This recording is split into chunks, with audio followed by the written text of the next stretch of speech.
Shout out all viewers around the world. This is Brother Dan Live po tayo mga kapatid dito sa northern part of Cebu. Amen. So shout out sa lahat ng mga kapatiran dyan sa Luzon, Visayas at sa Mindanao. Lahat ng mga kapasturan dyan. Amen. Praise the name of the Lord. This is Brother Dan on board.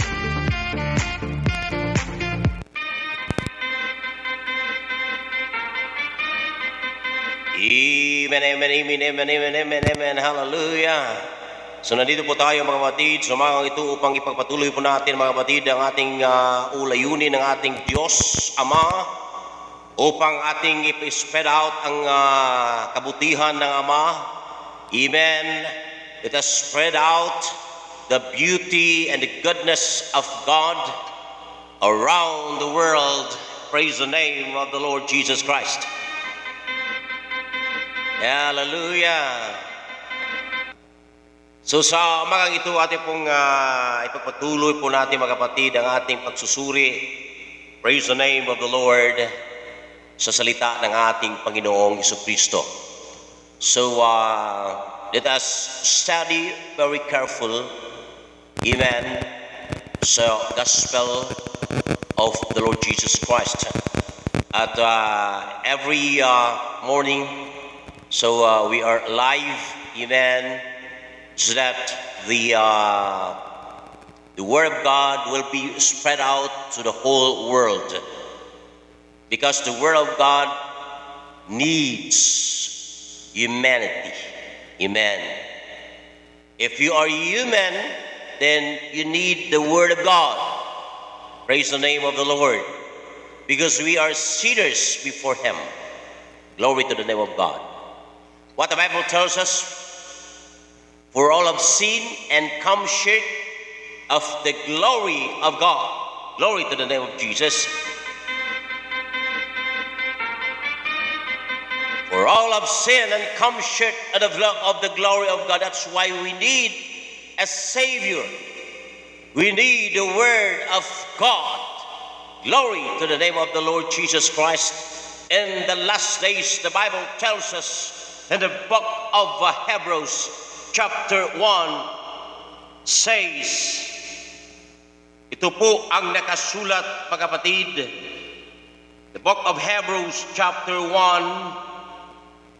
God who had sundry times and diverse manners speaks in time past unto the fathers by the prophets, hath in this last day spoken unto us by his Son, whom he hath appointed heir of all things, by whom also he had made the worlds. Praise the name of the Lord God. Hallelujah.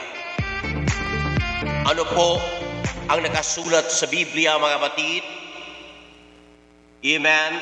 Hath in this last days spoken unto us by his Son. In the Old Testament, we know that by the prophets of God, God spoke to us by the mouth of the prophet. But in the last days, even in this last days, the Bible tells us, hath in this last days spoken unto us by his Son, whom he hath appointed heir of all things, by whom also he made the worlds. Amen. Pinaagi kaniya, amen, sa pamamagitan ng bigatan Son ay all things were made by him. Praise the name of the Lord Jesus Christ. Amen. So sa umagang ito, mga kapatid, ang layunin na po ng Ama, amen, na magkaroon siya ng begotten Son, the only begotten Son, na nandoon sa kaniyang bosom.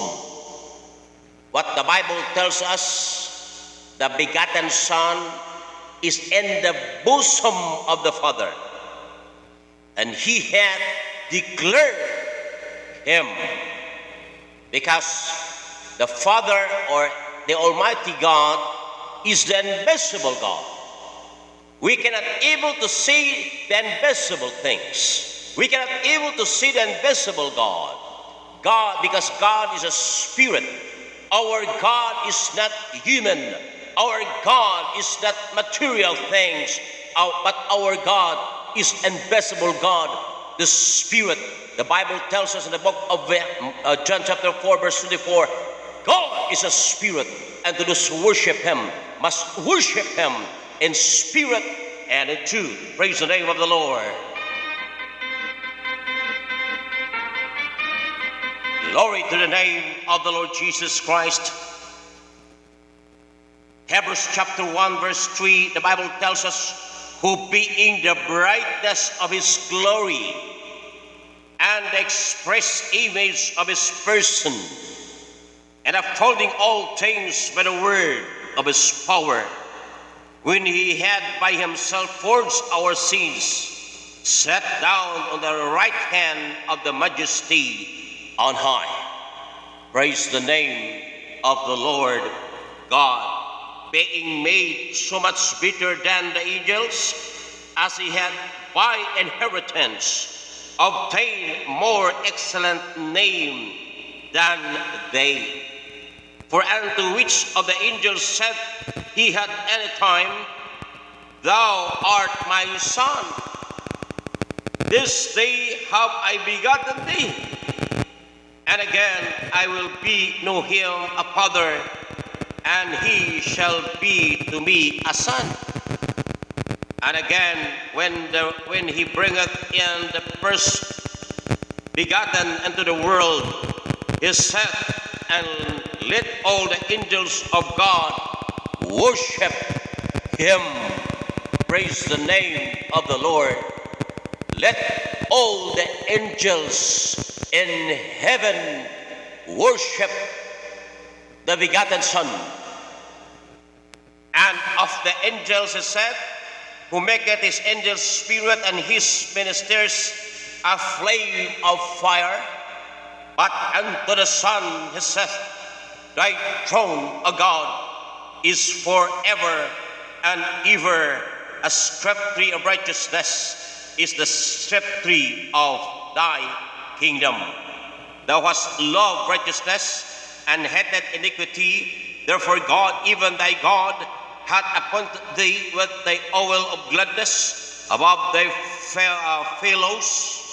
And thou, Lord, in the beginning hast laid the foundations of the earth, and the heavens are the works of thine hand. Praise the name of the Lord. Ano po ang begotten Son of the Father, mga kapatid?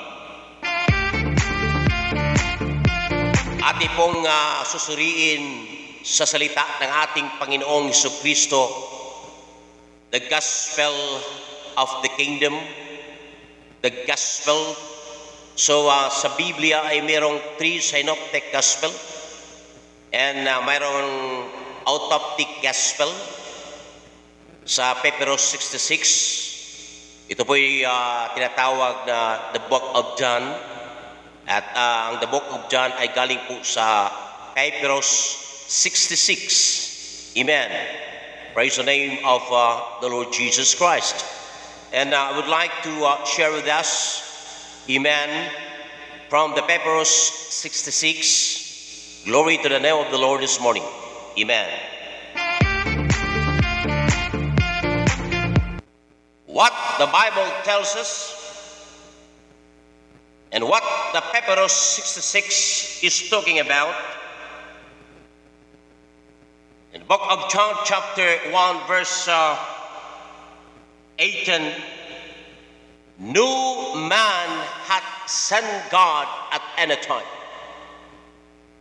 Amen. The only begotten Son, which is in the bosom of the Father, He hath declared Him. Sino po ang mayroong authority to declare the brightness of His glory? Sino po ang mayroong authority or power to declare the invisible God. Amen. Praise the name of the Lord. Sabi ng Biblia, the begotten Son, which is in the bosom of the Father, He declared Him, because the begotten Son is the image of the invisible God. Praise the name of the Lord. That's why ang layunin ng ating Panginoon, bakit nandito po siya sa mundong ibabaw? Amen? Bakit nakaganon ako ay? Palagi ako nakaganon. Bakit? Ano po ang layunin ng ating Panginoon? May istorya tamagini, mga kaigsunan. Ano po ang layunin ng Diyos at saka layunin ng ating Panginoong Jesucristo, mga kapatid? We believe that there's only one God. Amen. Na tinatawag na Elohim. At sabi nila yung Elohim ay maraming Diyos. Because Elohim is plural form of the grammatical order of the grammar, no? Sa English grammar, Elohim. Sa Hebrew, yung Old Testament nakasulat sa Hebrew, at yung word na Elohim, salitang Elohim, mga kapatid, ay tumutukoy sa plural form. So, karamihan, pag Elohim ang ginagamit sa Genesis, mga kapatid, maraming Diyos.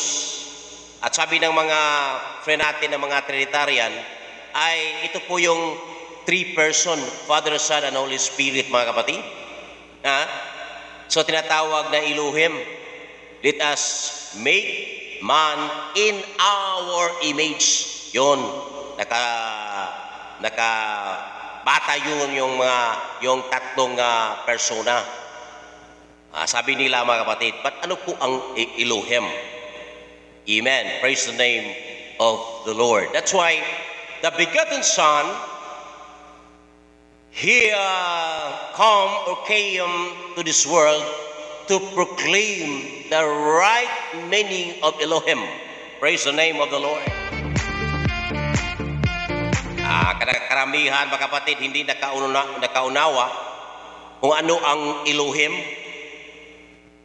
Praise the name of the Lord. Maraming mga interpretasyon, amen, patungkol sa Elohim. But, thanks be to God, na merong begotten Son. He came to this world to proclaim what is Elohim. He proclaimed what Elohim is. Praise the name of the Lord. Hallelujah. Glory to the name of the Lord. No man hath seen God at any time, the only begotten Son, which is in the bosom of the Father, He hath declared Him. Yan. Ano po ang ipinakita ng begotten Son sa ating mga kapatid? Ito po yung ating pag-usapan dito sa ating palatuntunan. Praise the name of the Lord. Hallelujah. Glory to the name of Jesus. So nandito po ang begotten Son. Unang-una, He is a word, Logos. The begotten Son is the Logos of God. Yan. Sabi ng Biblia, and the Word was, in the beginning was the Word. Yan. And the Word was with God. And the Word was God. And the Word was made flesh. Amen.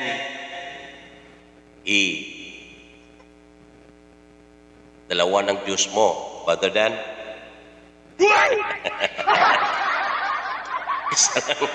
Isa lang ho, mga kapatid.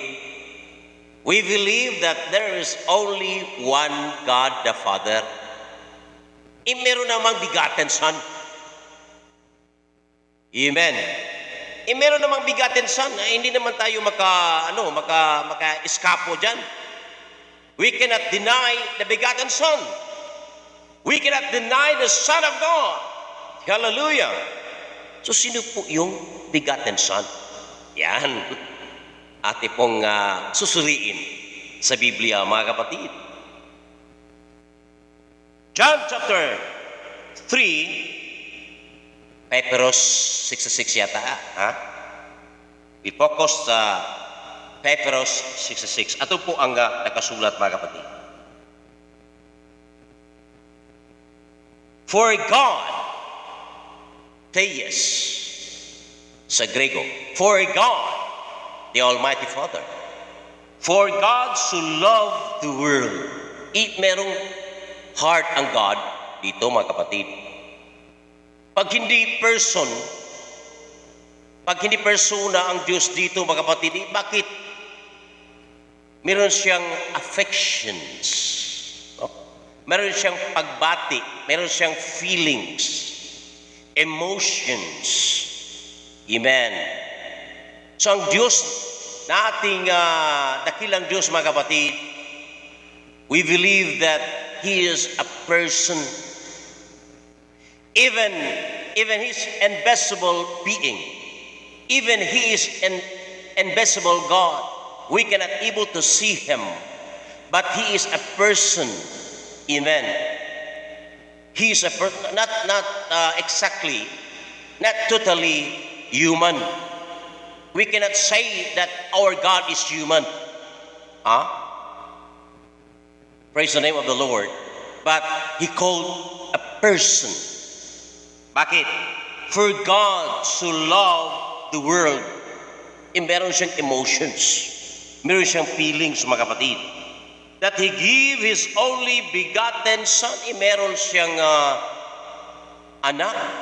Pag hindi siya persona, mga kapatid, bakit He begot Son? He begot a Son. The begotten Son. So, natapuat, He is a person. Pag hindi persona ang Diyos mo, but kapag hindi person ang Diyos mo, mga kapatid, ay parang statua ang Diyos mo. Merong mata, hindi makikita. Merong ilong, hindi makasimpot. Sa Bisaya pa, doon na kay ilong, pero di makasimhot. Doon ay baba, hindi makabigkas, mga kapatid. So that's why our God is a living God. Hallelujah. He is not dead, but He is alive. Glory to the name of the Lord Jesus Christ. He is not dead. That's why I pronounce this beautiful morning that our God is the invisible God. Our God is a person. Even. Hallelujah. That's why the Bible tells us, praise the name of the Lord. In the book of Hebrews chapter 1, it said, glory to the name of Jesus. In the book of Hebrews chapter 1, amen. Ito po ang nakasulat, mga kapatid. The book of Hebrews chapter 1 verse 3, who being the brightness of His glory and the express image of His person, amen, and upholding all things by the word of His power, when He had by Himself poured our sins, sat down on the right hand of the Majesty on high. Amen. When He had by Himself for our sins. The Bible tells us the express image of His person. Glory to the name of the Lord. That's why our God, the begotten God, the begotten Son, amen, hallelujah, Jesus Christ, glory to the name of the Lord. He's the image of the invisible God. Amen. That's why this beautiful morning, ang lahat ng mga katangian at mga ano po yung mga katangian, anong mga characteristics of His Father, He declared us. Bakit hindi naman tayo makakita ng Ama? Sabi ni Filipi, ipakita yung Ama sa akin. Hallelujah. Sabi ni Kristo, mga kapatid, ang nakakita sa akin ay nakakita sa Ama. Praise the name of the Lord God. So mga kapatid, wala tayong oras. Praise the name of the Lord. We spent more than 20 minutes. Amen. And thanks be to God for this time that we know and the goodness of God and the message of the gospel. So every now and then, so nandito po tayo mga kapatid upang ipagpatuloy po natin ang ating gawain.